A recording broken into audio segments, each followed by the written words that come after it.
Hi, I'm Marian McHugh from UC Today, bringing the latest news and conversation from the unified communications and collaboration space. Today, I'm joined by Thomas Laboulle, CEO of Toku, and we will be discussing the challenges that organisations in the APAC region face when it comes to their cloud communications and how Toku is helping to solve those issues. Thomas, welcome. How are you? I'm very well, thank you. Thank you for having me. It's a pleasure. And thank you for joining us. Before we launch into the interview, could you give me a quick summary of yourself and the business? Absolutely. So my name is Thomas Laboulle. I'm the CEO and founder of Toku. I'm a Belgian living in Singapore for the last 7 years, and it's also in Singapore that the Toku journey has started back in 2018. So Toku is a cloud communications provider for businesses in Asia Pacific. We enable organizations to navigate towards the cloud, to navigate their digital transformation journey by not only moving their communications, but also their entire customer interactions to the cloud. And we do that with the approach of having a one-stop shop, a single platform where they can not only access the connectivity that they need, but also select the provisioning methods that suit their use cases the best, from application programming interfaces for their coders and their product teams as part of the CPaaS offering, towards graphical interfaces that are dedicated as part of the UCaaS and CCaaS solutions, and ending with the fully integrated interfaces where required into their preferred CRM or ticketing system. So we serve actually a variety of organizations, from tech giants like Gojek and Foodpanda to multinationals like Decathlon and JCDecaux, but also the public sector. There are several government agencies that are relying on Toku for their communication services. And Thomas, can you tell me about some of the specific challenges that companies in the APAC region face when it comes to cloud communications? Yes. So when it comes to cloud communications, in the Asia Pacific region is more complex than North America or Europe. And the first part of it is visible in the fragmentation of the regulations. So the different markets are really standing on their own, and there is no common environment. And when it comes to not only the telephony regulations, but even the way VoIP is accepted and the way you can operate VoIP services in the different markets is going to be different every time again. So navigating that regulatory complexity is probably the first challenge for companies that are looking to move their communications to the cloud. Secondly is a bit related to that is also finding cloud communication providers that are present in Asia Pacific with a hybrid expertise, like many of them already have in Europe or in North America, but not necessarily in Asia Pacific. And the hybrid expertise, I mean, is the understanding of the telco connectivity, the ability to work with legacy systems, and then obviously the digital provisioning and the deployments towards the cloud. So that would be my second point. It's really the very limited choice in terms of cloud communication providers in Asia Pacific with a hybrid expertise.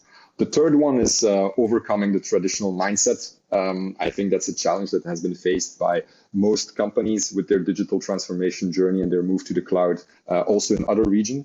It's about convincing the IT professionals first that they are not losing control, they are not becoming obsolete, but on the contrary, it's really facilitating their work, the management of the services, the deployment of additional features, and then opening whole new doors about how much integrations that you can do and how much added value you can bring to your communications in the cloud.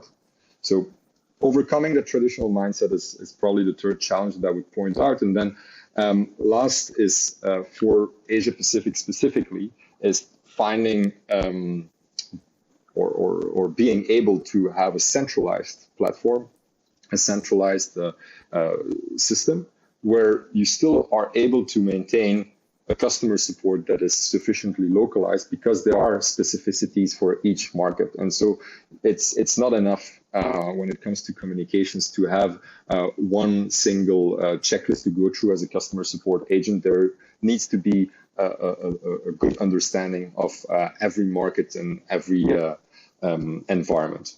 So these are the four ones that I would point out. And Thomas, you mentioned there, one of the challenges being, around mindset and digital transformation and, getting rid of the legacy landlines. So how does APAC differ from other regions in the world with regards to PSTN replacement? So PSTN replacement, and maybe to align the definition, because it's really about making sure that you have access to the same telephony features that you have today through on-premise setups with SIP trunking and on-premise PBX systems and directly connected to your incumbents, having these same domestic services now in the cloud. So it's not only about having the inbound on a local number, it's also about showing the right CLI when you are calling people in that market and being able to access the emergency services or the toll-free services. So that whole aspect of PSTN replacement is something that is not necessarily well understood by the authorities, which brings probably the first reason why there is today a backlog when it comes to PSTN replacement in the region. It's about the fact that much of the framework that has been set up was set up with traditional telephony in mind and not envisioning what it would be once deployed to the cloud. The cloud was, for many of these rules, not really a thing back then. So that is obviously a first big difference when it comes to the region, is the PSTN replacement void when it comes to the regulatory environment. And then the second part is related to that same fragmentation that I mentioned earlier, is that it's very difficult to find providers or one provider that will be able to have telco licenses or strong local partnerships in all the markets in order to have the connectivity and access services that you need for delivering the PSTN replacement offering. And how can companies access PSTN replacements in APAC? Well, unfortunately, based on the challenges that we discussed just now, it's often not possible, or you are going to find common shortcuts where you will use international DIDs for the inbound and then aggregators to do your outbound. If you're lucky, the aggregator has a direct, but very often that's not the case, or it will vary depending on the wholesale agreements that are behind.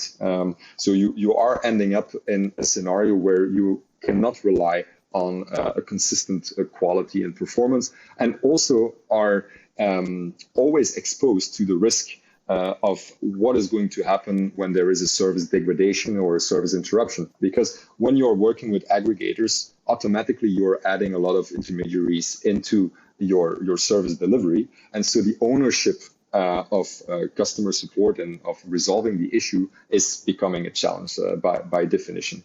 So for companies today, we see an increased push, especially with the COVID crisis from the last 18 months, where businesses are no longer looking to compromise on certain things. And we have companies like ourselves that are therefore investing in making sure that you have PSTN replacement options that are actually solid and not leaving any space for a gray zone when it comes to quality or to customer support. And Thomas, to round things out, what help and support does Toku offer organizations in APAC?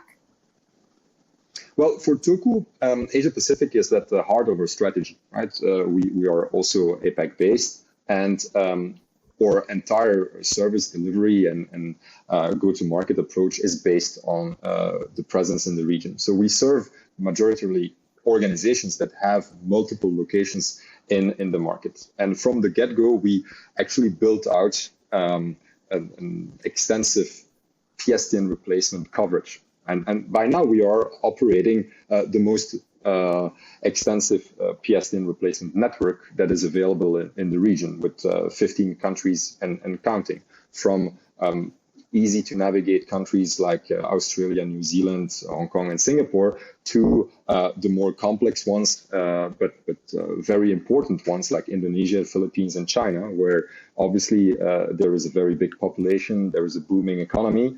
And then increasingly, we are also investing in emerging markets. We are already covering Laos, Cambodia, Thailand, and Vietnam, and are launching in the coming months also Bangladesh and Pakistan. So for us, first of all, it was about making sure that there is a robust network layer with direct connectivity through partners or through our own telco license where possible. Besides that, it's also about making sure that you have the right support. And by support, I don't only mean the customer calling center that you would have for the service. It's also about the team itself, when it comes to, first of all, defining the solution that you need. Who are you going to talk to? You want to have, obviously, technical consultants and solution architects that are in the region, that are in the markets that you serve, and therefore understand the challenges that you are facing as a business. So our entire team is based in the region, and we are able to serve customers from A to Z with people that are actually in the markets that they are operating in. And besides that, part of where is your team located is also about being able to go the extra mile. And that is several aspects. First of all, the technical presence that is required for performance reasons sometimes, to also the technical presence where infrastructure is required in country by the authorities and the regulator. And that is something that we see increasingly in markets where there is a lot of scrutiny in terms of data governance and data storage. And then last but not least, with the flexibility, we're also talking about what are the bespoke requirements and the customization needs that you can provide. Because the market fragmentation is such that large organizations have challenges that you cannot simply solve with off-the-shelf platforms. And that's where Toku really comes in and goes the extra mile. It's the bespoke solutions for large organizations with multiple locations in Asia Pacific.